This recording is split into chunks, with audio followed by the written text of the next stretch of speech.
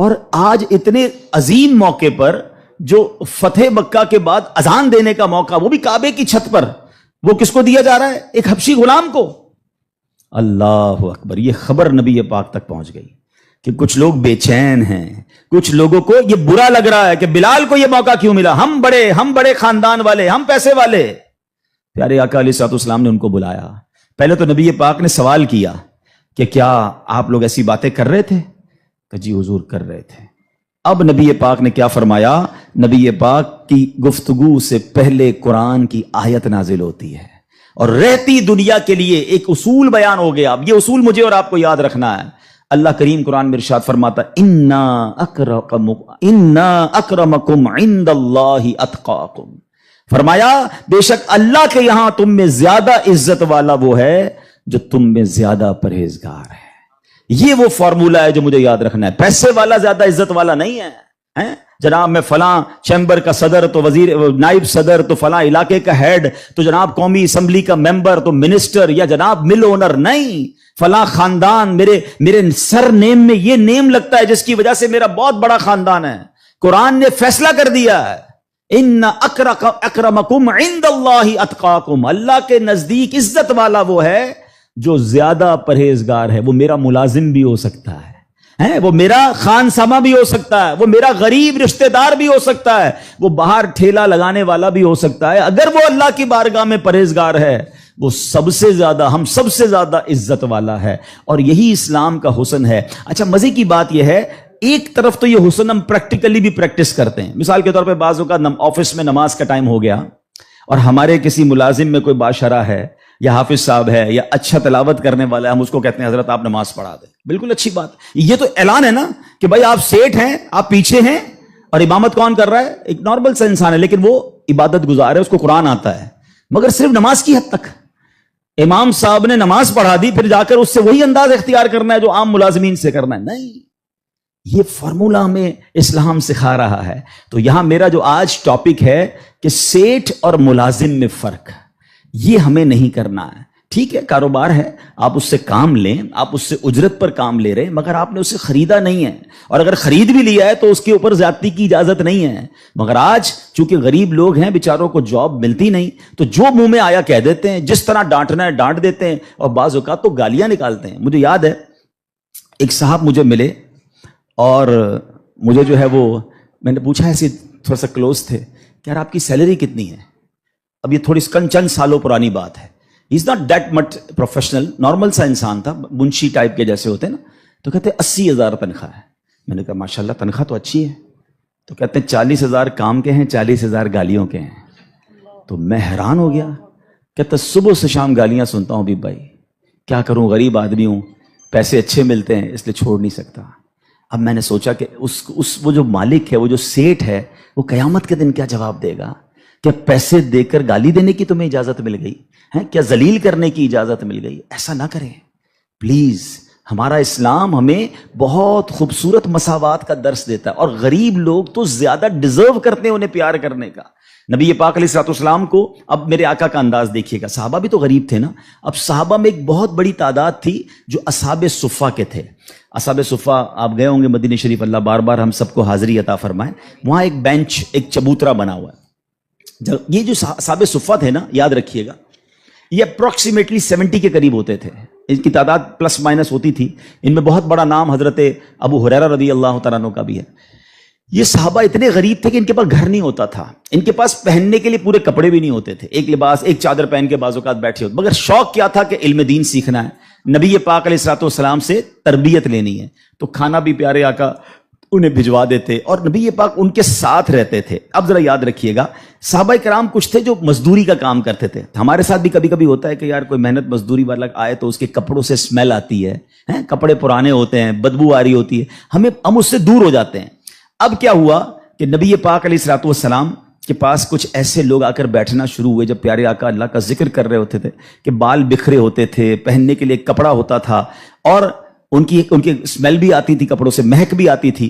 تو نبی پاک علیہ الصلوۃ والسلام نے فرمایا الحمدللہ الذی جعل فی امتی من امری ان اصبر نفسی معہم، سب تعریف اللہ پاک کے لیے ہیں جس نے میری امت میں ایسے لوگ پیدا فرمائے جن کے ساتھ اپنی جان مانوس رکھنے کا مجھے حکم دیا گیا ہے، اور یہ حکم اللہ نے قرآن مجید فرقان حمید میں دیا، وَاصْبِرْ نَفْسَكَ مَعَ الَّذِينَ يَدْعُونَ رَبَّهُمْ بِالْغَدَاةِ وَالْعَشِيِّ يُرِيدُونَ وَجْهَهُ، اور اپنی جان کو ان لوگوں کے ساتھ مانوس رکھ جو صبح و شام اپنے رب کو پکارتے ہیں، اس کی رضا چاہتے ہیں، غریب ہیں مگر نیک ہیں، اللہ کی رضا چاہتے ہیں، ذکر الہی کرتے ہیں۔ آقا فرماتے نبی پاک ان مزدوروں کے ساتھ بیٹھ جایا کرتے تھے، اور آج بعض اوقات ہم اپنے ساتھ ایسے لوگوں کو بٹھانا پسند نہیں کرتے، بہت معذرت کے ساتھ۔ یہ تکبر کی نشانی ہے۔ تکبر کہتے ہی تو اسی کو ہے نا، کہ اپنے سے کسی کو ذلیل سمجھنا، اور try to understand the severity of proud. یہ جو تکبر ہے نا، یہ اتنا خطرناک گناہ ہے کہ سب سے پہلے تو یہ سمجھیے کہ کائنات میں سب سے پہلا گناہ کیا ہوا تھا؟ تکبر ہوا تھا اور حسد ہوا تھا۔ یہ اتنے پرانے گناہ شیطان نے کیا تھا۔ شیطان کوئی پہلے سے ہی اللہ کا نافرمان نہیں تھا، 40,000 سال اس نے عبادت کی، جنت کا خزانچی تھا، فرشتوں کا استاد تھا، معلم الملکوت تھا۔ once in a lifetime he did proud، ایک بار تکبر کیا، حضرت آدم کو سجدہ کرنے سے انکار کیا نا۔ جملہ کیا تھا اس کا؟ قرآن میں موجود ہے نا، انا خیر من، اے اللہ میں اس سے بہتر ہوں، خلقتنی من نار وخلقتہ من طین، تو نے مجھے آگ سے بنایا اور اس کو مٹی سے بنایا، میں تو اس سے بہتر ہوں۔ Actually this is the definition of تکبر۔ یہی